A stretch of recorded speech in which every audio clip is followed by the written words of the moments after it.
Good evening, ladies and gentlemen.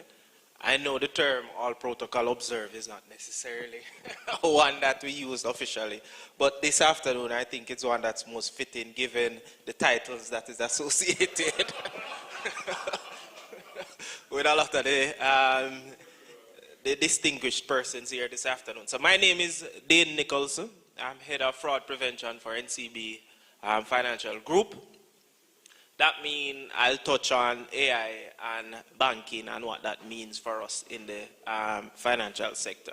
So like with all of the other sectors, AI has its advantages and it has its disadvantages for us. So one of the things that it will definitely do for us in banking is that it will definitely reduce our operating costs. It will also allow us to serve increased customer experience, because what we'll do with that big data that was referenced earlier, it will allow us to learn customers' behavior so that we can better serve our customers. But coupled with that is that fraudsters will also use it to attack us a lot faster with which they execute their devious activities. So Janella would have made mention earlier about accessing the internet and clicking on a little box which says that I'm not a robot. That technology has been around with us for a number of years now. I know it has been a nuisance to a lot of persons when these images pops up and for you to identify, is this a bridge, is this a cat, is this a bus, what it is. But one of the primary purpose that is served for us in banking is that it allows us to reduce the probability or the possibility that fraudsters would use it to execute what we refer to as brute force attack on e-commerce merchant. So you will have your credit card in your back pocket sitting here, and you'll just get an alert to say that an attempt was made on your card in Russia or in China. 9 out of 10 times, that might be an AI-powered fraud application executing a brute force attack. And simply put, what a brute force attack is the 16 digit of every bank credit card is available on the internet. That is not a secret. That is public knowledge available to everybody. So if you want to know what the first 6 digits of Bank of America, Platinum, Visa, MasterCard, American card is, you can just go on the internet and Google it. What fraudsters do now is that they use AI to allow them with that first 6 digit to guess the other 10 digits of the card with the expiry date and the CVV to execute the brute force attack. So that is one bad that AI will impact financial institutions. It will allow fraudsters to execute their devious activities a lot faster on us. One of the other activities that it will do also, I'm certain that a lot of persons would have been familiar with the term phishing, smishing of lately. That term has become popular in Jamaica. AI will make those type of activities a lot easier for cyber criminals to execute their smishing and phishing attack. And you would have heard about the video where the police officer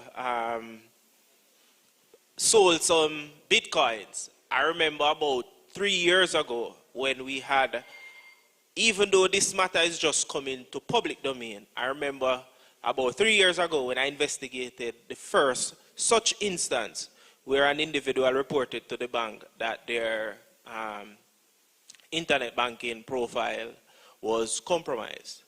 And from that investigation, it led us to, it all started on Instagram, where that individual visited, saw some activities for sale, clicked on a link to purchase some things. It asked them to validate their credentials, either logging in through your email or through Facebook.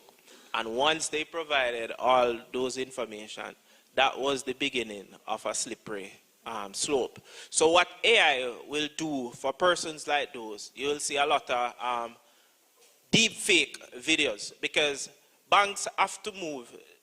It is no secret that static validation is dead, because the same information that you put on social media, your name, your date of birth, your address, where you go, those are the same validation questions that banks will tend to ask. So we know AI will now force us to evolve from those static validation questions to move into video validation or voice recognition type of validation question. But that has its pitfall as well, because it's almost impossible sometimes to look at a deep fake video and distinguish it from a natural video that was developed. So AI would put some challenges for us at financial institutions to deal with situations like those.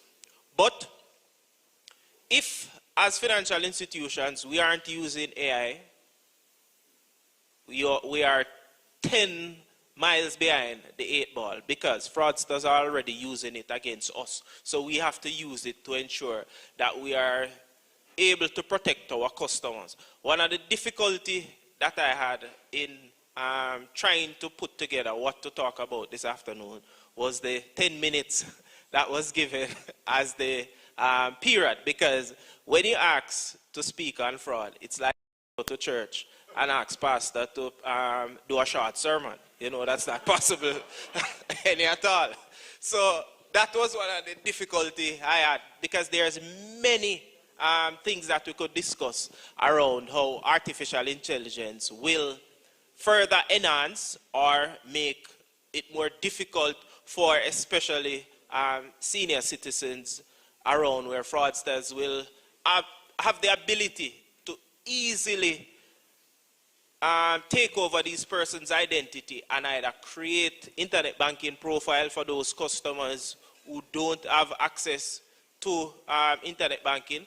Because one of the things that us as bank also have to do is to move away from email and SMS notification as the push is made to this digital space, to ensure that we protect the most vulnerable amongst us in the society, to ensure that those who are vulnerable are not necessarily fully technologically savvy. I won't refer to anybody as the dinosaur, but if we don't ensure that we put proper security protocols in place, the most vulnerable amongst us will be the one who has the most expensive financial burden to bear as it relates to this AI push.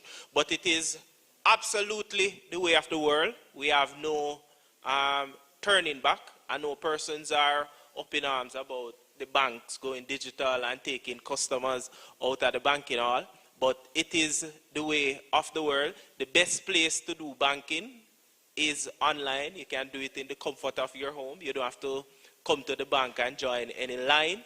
What it will also allow us to do is to learn your pattern. When we, AI will allow us the capability to identify, let's say for example, I only log on to internet banking 6 o'clock in the morning. When I see a transaction or a login attempt at 10 o'clock in the afternoon, in the night, it shows that, hey, something might be wrong. This might not be my genuine customer. When you used to log in from an API, from an IP address that is registered in Kingston, but I see a new IP address coming in from Montego Bay, I don't need humans to sit and examine those data points. AI will allow me the capability to match all of those data points to say, hey, my customer have these 6 characteristics associated with them. Anything outside of these 6 characteristics, send me an alert to say that this is not Dane Nicholson. And for additional verification is required to allow Dane Nicholson to continue to execute on his banking activities. Those are some of the advantages that AI will definitely allow us as financial institutions to enjoy. But as I said, we have to approach it with caution. And in this day and age, customer education is going to be absolutely critical as we maneuver this digital space, because us at NCB, we have implemented what we refer to as a no-click, no-link policy. What that policy allows persons to do is, once you receive a communication, whether an SMS, a WhatsApp message, or an email with a link in it, it is not coming from NCB. Other financial institution is not there as yet. What implementing such a policy, what it allows us to do is to allow customers to identify these AI-generated scams a lot faster. Because with AI, fraudsters can send hundreds of SMS spoof messages, what we refer to as smishing messages, to customers in a jiff. And also what they can do is use voice recognition tools to generate phishing calls to customer, pretending to come from financial institution. I've received many phone calls from customers who say that they receive calls from the bank saying that the Nichols are calling them to verify certain transactions on their account, and in order to stop it, they need their password, they need their username, they need their token code, they need the 16 digits of their card number, they need the CVV of the card.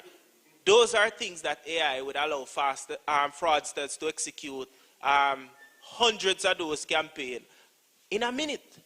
So customer education will be the #1 tool with which us as bank will have to use to protect our customers against this, the disadvantage of AI. But there are a lot of advantages associated with it. As I said, there are many things that I can touch on tonight. If I start to delve into the other aspect of it, we might be here until tomorrow morning. So I'm going to spare you and be a good preacher and stop at this point in time. So thank you.